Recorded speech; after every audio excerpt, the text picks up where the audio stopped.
सभी ज्योतिष प्रेमियों को नमस्कार। जैसा कि आप देख रहे हैं, ये एक horary chart true astrology basic software में ओपन किया गया है। इस चार्ट को एक प्रोफेशन के क्वेश्चन का आंसर लेने के लिए लगाया गया था। तो पर्सन ने पूछा था कि मेरे प्रोफेशन में मुझे अभी इस समय मेरा जो प्रोफेशन है वो ठीक नहीं चल रहा है। क्लाइंट थोड़ा सा जो करंट कॉन्ट्रैक्ट है मेरा वो खतरे में है। क्लाइंट जो है उससे खुश नहीं है। तो वो ये जानना चाहते हैं कि मुझे कब प्रोग्रेस मिलेगी या मुझे नई अपॉर्चुनिटी कब मिलेगी।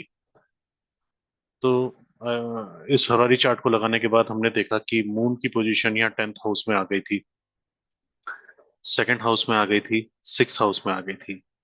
तो हमारे 2, 6, 10 जो भाव हैं ये प्रोफेशन के लिए काउंट किए जाते हैं।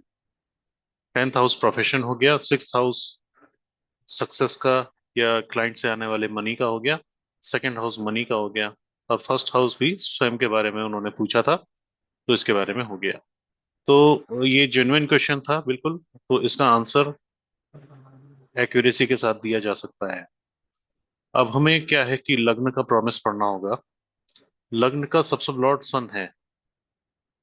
सन का नक्षत्र वीनस है और सन का पीएस भी है। तो इसलिए सन की इन्वॉल्वमेंट एज अ सन और एज अ वीनस हम यहाँ करेंगे। तो सन ने एज अ सन अब लग्न को इन्वॉल्व करा और 11th हाउस को इन्वॉल्व करा। ये इन्वॉल्वमेंट लग्न के हिसाब से बहुत अच्छी इन्वॉल्वमेंट आ गई। अब हम वीनस की इन्वॉल्वमेंट देखेंगे तो वीनस ने फर्स्ट को इन्वॉल्व करा, फिफ्थ को इन्वॉल्व करा और नाइन्थ को इन्वॉल्व करा और 10th को इन्वॉल्व करा। साथ में 11th को भी इन्वॉल्व कर लिया। 11th सब सब लेवल पर है तो इसकी इन्वॉल्वमेंट बड़ी अच्छे लेवल की मानी जाएगी। तो लग्न की Venus as a Venus involvement first house और 11th हाउस की इन्वॉल्वमेंट बहुत अच्छी तरह से इसमें मानी जाएगी। अब सबलॉर्ड की पोजीशन देखेंगे। सबलॉर्ड कहाँ आता है? सबलॉर्ड सन हमने देख लिया है कि फर्स्ट हाउस और 11th हाउस में आता है, जो कि बहुत ब्यूटीफुल पोजीशन है, 1 और 11। तो फर्स्ट को इन्वॉल्व करके एज अ सन 1 और 11 आ रहा है। वीन 5 को इन्वॉल्व करके 1, 11 आ रहा है और नाइन्थ को इन्वॉल्व करके भी 1 और 11 आ रहा है और 10 को इन्वॉल्व करके भी 1 और 11 आ रहा है। तो ये एक अच्छा लिंकेज बन गया प्रोफेशन के लिए। अब जो फाइनली जो हमारा सब सब लॉर्ड है वो वीनस ही है। अब हमें देखना है कि वीनस क्या कहता है।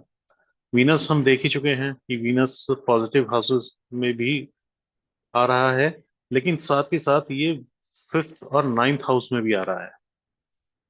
नाइन्थ हाउस 10 का नेगेशन करता है, फिफ्थ हाउस 6 का नेगेशन करता है।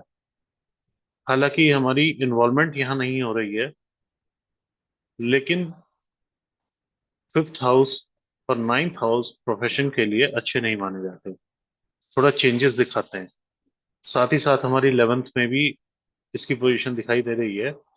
तो इसका मतलब ये है कि लग्न जो पर्सन है उसको अपने करियर में सक्सेस मिलेगी, उसको मौके मिलेंगे, लेकिन साथ ही साथ उसको चेंजेस भी करने फेस करने पड़ेंगे अपने करियर में, क्योंकि सबसे लॉर्ड फिफ्थ और नाइन्थ हाउस में आ गया। इसलिए उसको बदलाव अपने प्रोफेशन में देखने पड़ेंगे। कोई भी प्रोफेशन उसका लंबे समय तक एक ही तरह का काम उसका स्टेबल नहीं रहेगा, लेकिन उसे मौके मिलते रहेंगे। ये क्योंकि 11 भी साथ में है, इसलिए हम इसको ये कह सकते हैं। अब देखते हैं मून की पोजीशन हमारी सिक्स हाउस में है, तो अब हम सिक्स का प्रॉमिस देखते हैं सक्सेस का कि वो क्या कहता है। मून की स्क्रिप्ट हम यहाँ देखेंगे। मून केतु के नक्षत्र में है, राहु के सब में है और मून के सब सब में है। तो मून एज अ मून पढ़ेंगे क्योंकि उसका पीएस है। एज अ केतु पढ़ेंगे इन्वॉल्वमेंट लेवल पर, और केतु एज अ मरकरी, और फिर मून आ गया। तो हमारे पास तीन प्लेनेट इन्वॉल्वमेंट लेवल पर आ गए। Moon, Ketu, mercury. मून यहाँ पहले ही हमने ले लिया है। तो अब हम इन्वॉल्वमेंट देखेंगे। इन्वॉल्वमेंट हम डिजायर्ड हाउसेस के ही देख लेंगे। ऐसे तो ये बहुत सारे हाउसेस शो करेगा। मून ने एज अ मून इसने सिक्स को ही इन्वॉल्व कर लिया। मून उसने सेकंड को इन्वॉल्व कर लिया।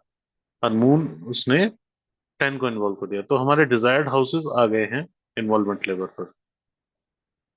अब सब लॉर्ड की पोजीशन राहु। राहु की पोजीशन हम देखेंगे। राहु थर्ड में है, सेवेंथ में है, 11th में है, 8th में है। और राहु का पीएस है, इस वजह से ये सेवेंथ में भी काउंट करा जाएगा। सेवेंथ में काफी स्ट्रांग आ रहा है। तो सिक्स को इन्वॉल्व करके थर्ड में आना। सिक्स से थर्ड की पोजीशन क्या बैठती है? 10th बैठती है। तो ये एक पॉजिटिव पोजीशन हो गई, यानी कि मेहनत के द्वारा, डॉक्यूमेंटेशन के द्वारा पर्सन को सक्सेस मिलेगी। सेवेंथ में आना यानी बिजनेस के थ्रू सक्सेस मिलेगी। एट्थ में आना, क्योंकि सिक्स से थर्ड है लेकिन थोड़े से कष्ट भी इसमें शो हो रहे हैं। सिक्स से थर्ड होने पर इसको हम एवरेज मान सकते हैं। यहाँ नाइन्थ में आना अच्छा नहीं है। सिक्स से नाइन्थ फोर्थ पोजीशन हो गई, ये अच्छी नहीं है। 11th एक पॉजिटिव पोजीशन हो गई। तो यहाँ पॉजिटिव पोजीशंस ज्यादा हैं। और Rahu as a Jupiter Saturn भी हमें देखना होगा। तो जुपिटर हमारा फिफ्थ में आ गया, ये नेगेटिव हाउस आ गया। जुपिटर हमारा यहाँ कहीं नहीं है, एक नेगेटिव हाउस में आया है। हाँ, अब सैटर्न हम देखते हैं। सैटर्न कहाँ है? सैटर्न फोर्थ में आया है, सिक्स से 11th है, तो हम इसको पॉजिटिव मान लेंगे। हाँ, जुपिटर हमारा सेकंड में भी आ गया। तो ये एक पॉजिटिव पोजीशन हो गई। ठीक है, अब हम सैटर्न को देखेंगे। सैटर्न भी दो में आ गया। सैटर्न तीन में भी आ गया, चार में आ गया। सैटर्न 10 में आ गया। तो पॉजिटिव पोजीशन चाहता है। अब हम सब सब लॉर्ड मून देखेंगे। राहु ने ऑलमोस्ट पॉजिटिव रिजल्ट दिए हैं। अब हम सब सब लॉर्ड मून को देखेंगे। मून फर्स्ट में आ गया, सेकंड में आ गया, सिक्स में आ गया, 10 में आ गया। तो मून ने हमें पॉजिटिव घर दिखा दिए हैं। बस एक फिफ्थ हाउस भी इसने दिखाया है, तो ये जरा इसको नेगेट कर रहा है। यानी कि चेंजेस होंगे लेकिन फाइनली दूसरा मौका मिल जाएगा। तो थोड़ा सा फ्लक्चुएशन है यहाँ पर, उसको हम देख सकते हैं। तो ये फ्लक्चुएशन हमारा लग्न के एसएसएल भी दिखा रहा था और सिक्स एसएसएल भी दिखा रहा है। अब हम 10th के एसएसएल को देखते हैं। केतु, क्योंकि मून हमारा यहाँ है 10th हाउस में, तो Ketu as a Moon Rahu Saturn. तो हमने जैसे पहले भी पढ़ा था, मून की इन्वॉल्वमेंट हमारी सिक्स हाउस में है, 10th हाउस में है, 11th हाउस में है। तो 10th को ही इन्वॉल्व किया, सिक्स को इन्वॉल्व करा, सेकंड को इन्वॉल्व करा। Ketu as a Moon, Moon Rahu set. Rahu की पोजीशन यहाँ पर 3, 7, 8, 9, 11 यहाँ आ रही है। साथ में Rahu as a Saturn positive house में आ रहा है, 10 में आ रहा है, दो में, टू में आ रहा है, सिक्स में आ रहा है, पॉजिटिव हाउसेस में आ रहा है। जुपिटर 5 में आया है, और जुपिटर दो में भी आया है। तो ये राहु हमने पहले ही पढ़ लिया था। राहु ऑलमोस्ट पॉजिटिव हाउसेस में है। और सैटर्न, सैटर्न का पीएस नहीं है, तो सैटर्न दो में है, छह में है, 10 में है। दो छह 10 सैटर्न दे रहा है। नेगेटिव हाउसेस की बात करें तो सैटर्न किसी नेगेटिव हाउस में फिफ्थ में, सिक्स का 12वां जो फिफ्थ है यहाँ नहीं है, और नाइन्थ में भी नहीं है। तो इस तरह से हम देख सकते हैं कि 10th के एसएसएल ने एक पॉजिटिव जो है लिंकेज दिखाई है अपनी। तो अब 11th को देख लेते हैं। 11th इच्छा पूर्ति का है, ऑलमाइटी की इच्छा है। 11th एसएसएल क्या कहता है? वीनस। 11th एसएसएल वीनस है, तो Venus is moon, moon Jupiter. Moon हमने पहले ही पढ़ लिया, मून की इन्वॉल्वमेंट हमने देख ली। लेकिन जुपिटर हमने देखा कि 5th हाउस में आ गया है। हालांकि ये राशि लेवल पर है तो इसको बहुत लाइट माना जाता है। जुपिटर भावा चार्ट में 10th हाउस में है, लेकिन इसका पीएस नहीं है, तो इसको इसलिए हम इसको यहाँ कंसीडर नहीं करेंगे। जुपिटर सेकंड हाउस में पॉजिटिव हो जाता है। तो हमारा ये 2 6 10 इन्वॉल्वमेंट वाइज 2 6 10। 10 से जुपिटर 10 में नहीं है, 11 में नहीं है। तो 2 और 6 तो दिखा ही रहा है, लेकिन साथ में 5 भी दिखा रहा है। तो इसको कह सकते हैं कि ये भी एक पॉजिटिव दिखा रहा है। इन टोटल हम कहें तो थोड़ा बहुत स्विचिंग, थोड़ा बहुत चेंजेस के बाद सक्सेस, इस तरह की चीजें आ रही हैं। अब हम दशा देखते हैं। करंट दशा हमारी केतु की है। केतु हमने पढ़ लिया था, 10th हाउस का एसएसएल है, जो कि पॉजिटिव रिजल्ट दे रहा था। राहु की भुक्ति चल रही है। राहु की भुक्ति है, Rahu is Saturn Mars Mercury. तो राहु ऐसा राहु भी पढ़ेंगे। राहु, क्योंकि राहु का पीएस है। Rahu as a Jupiter, Rahu as a Saturn Mars Mercury हम देखते हैं। सैटर्न ने इन्वॉल्वमेंट करा सेकंड हाउस का, 6th हाउस का, 10th हाउस का। तो अब मार्स देखते हैं। मार्स कहाँ है? मार्स हमारा है 10th हाउस में। मार्स का पीएस है, इसलिए हम 10th हाउस लेंगे। तो दो,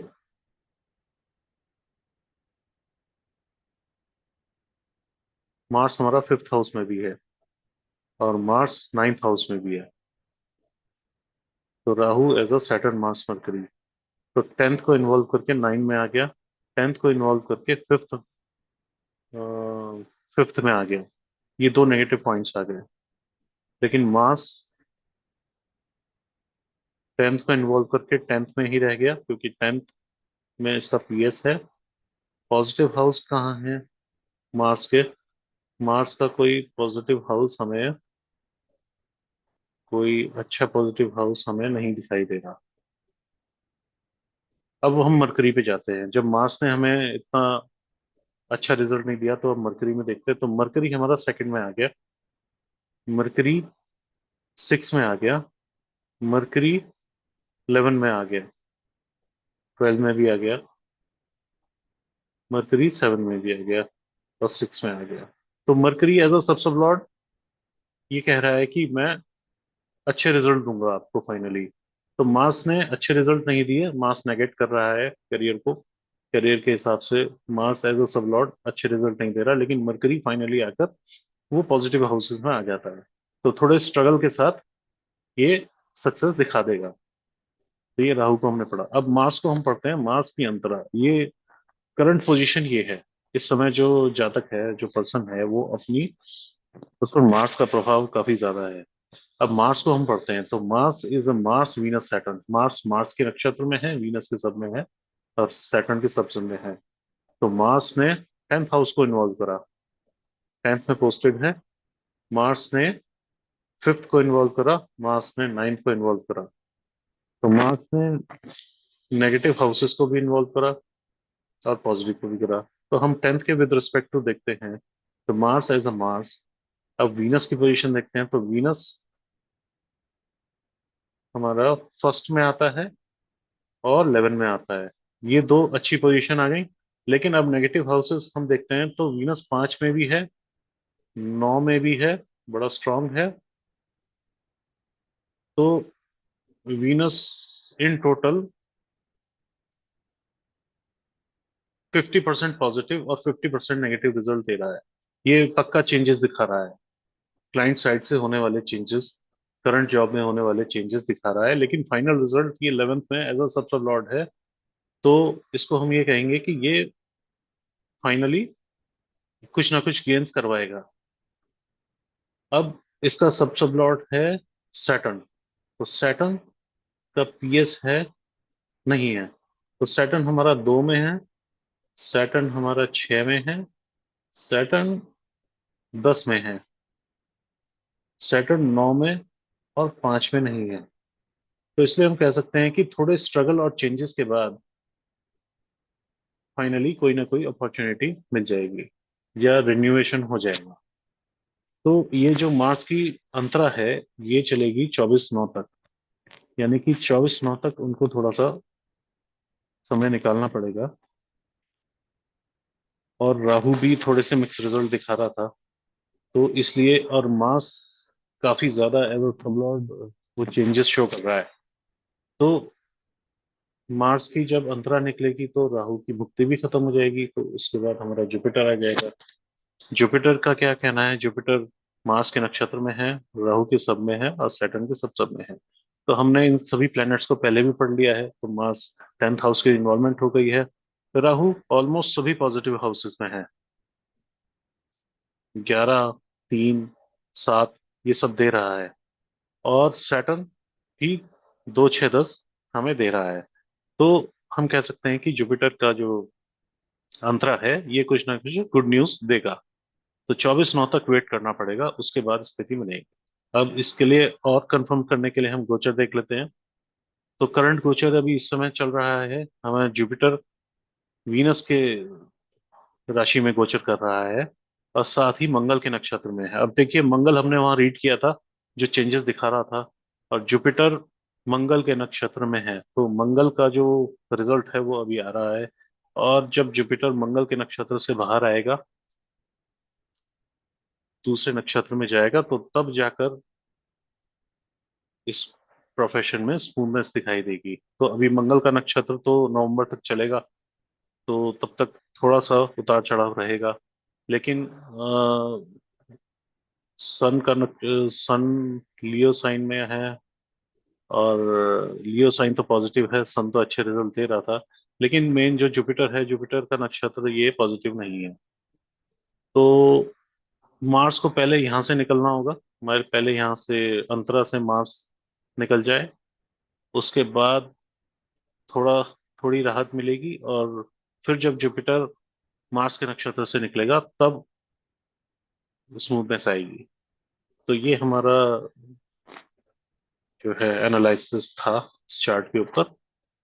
अगर कोई क्वेश्चन है या कोई सजेशन है तो आप जरूर बताइएगा। Thank you very much.